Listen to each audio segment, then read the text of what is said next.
Hello, I'm Joe, and we are going to be talking about imposter syndrome, something that I'm sure you have felt sometime in your life, or if not, you will feel.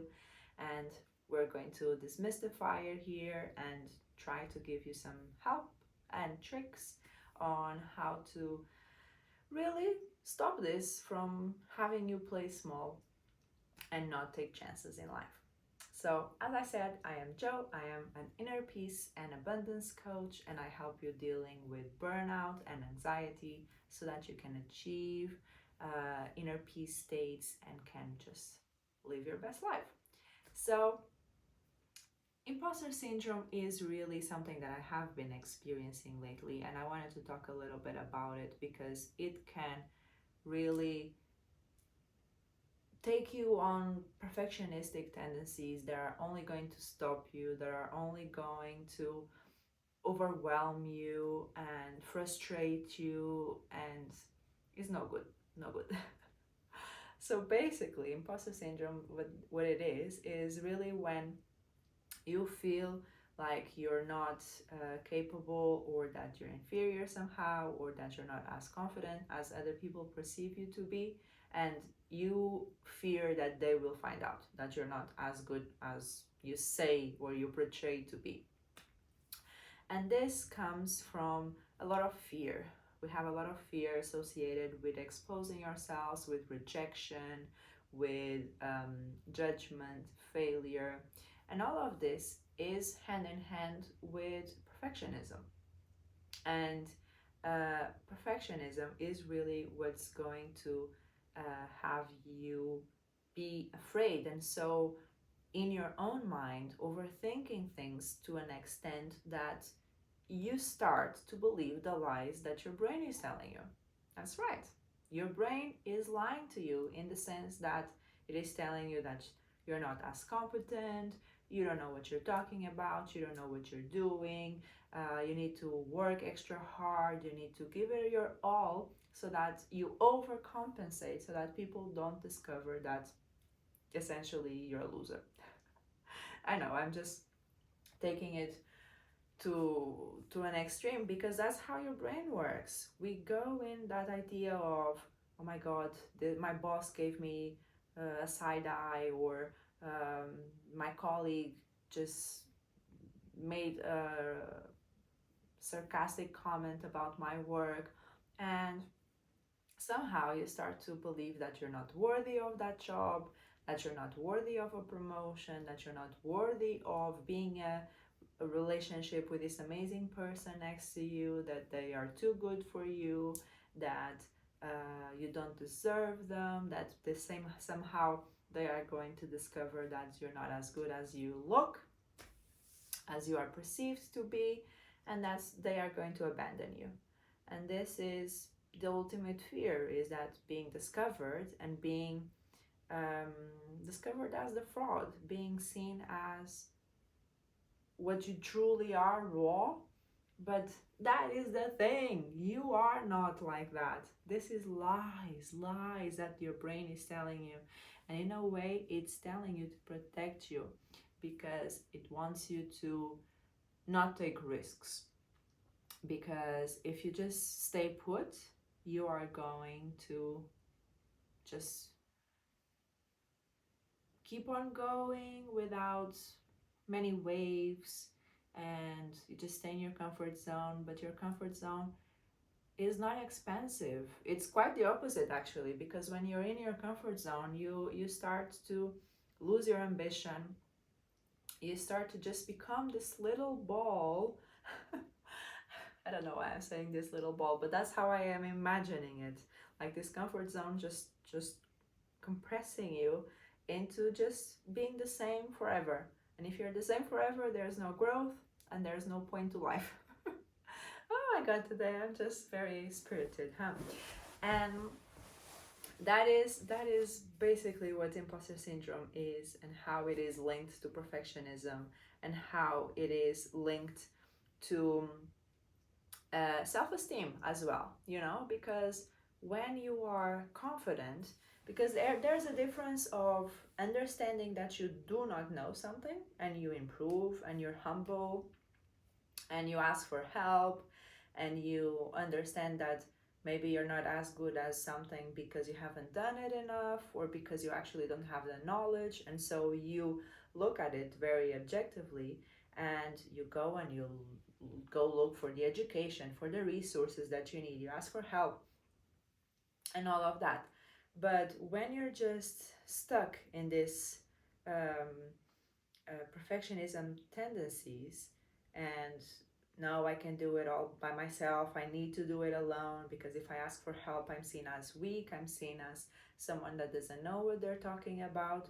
And we need to really let go of all of this, and we need to look at it objectively and understand, okay, I don't have these capabilities, I'm not as good, I made a mistake. Okay, let's take the feedback and let's move forward with this. Let's improve, because we have time.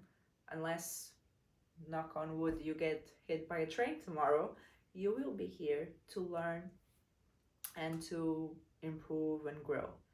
You just have to have the will, and to have the discipline in your thought is not actually just a discipline to do it, because the discipline to do it comes with actually thinking that it is okay to take the time to be in the process, to be learning.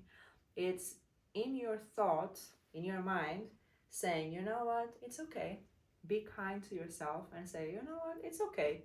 Even if it is true that I do not know, and that maybe I'm not as knowledgeable as they think they might be, it's okay. Being humble, recognizing your lacks, and objectively look to improve.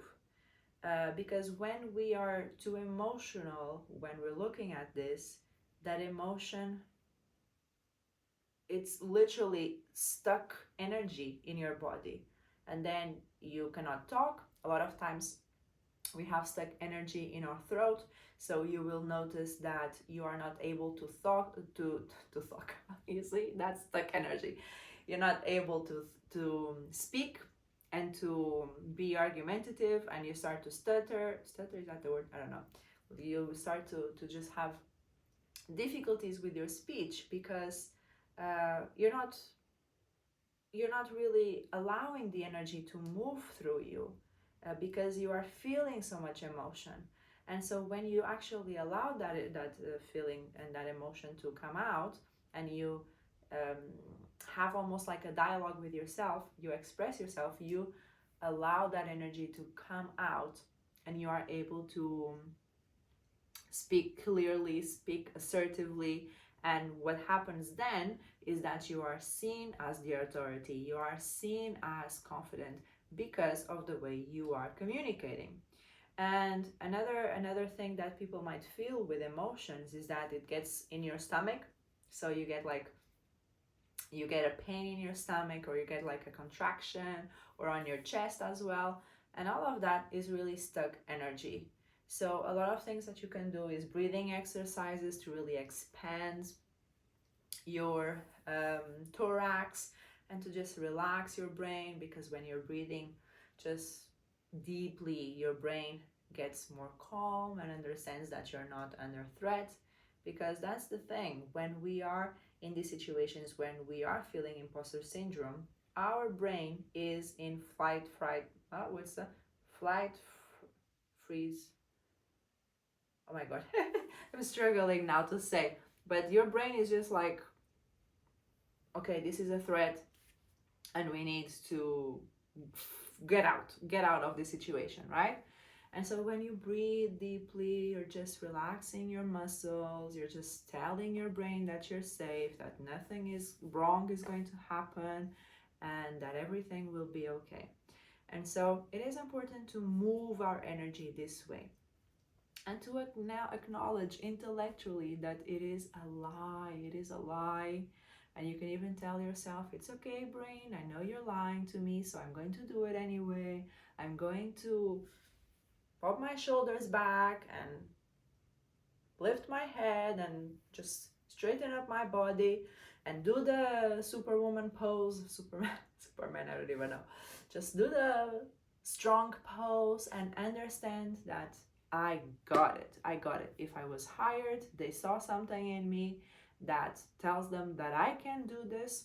if I am in this relationship with this person chose to be next to me, so they love me, I have something to offer to them. So there is something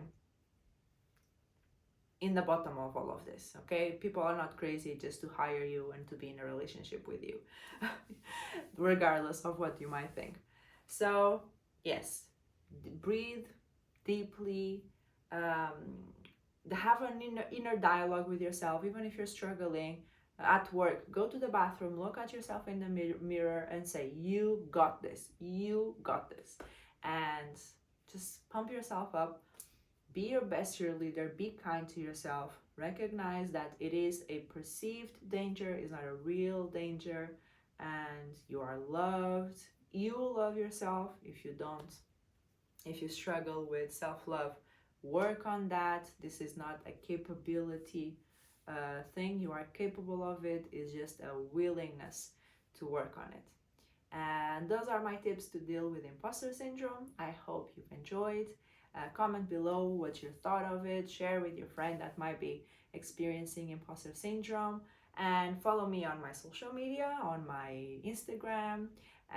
Listen to my podcast. I'll leave everything below. And I'll see you next time. Bye.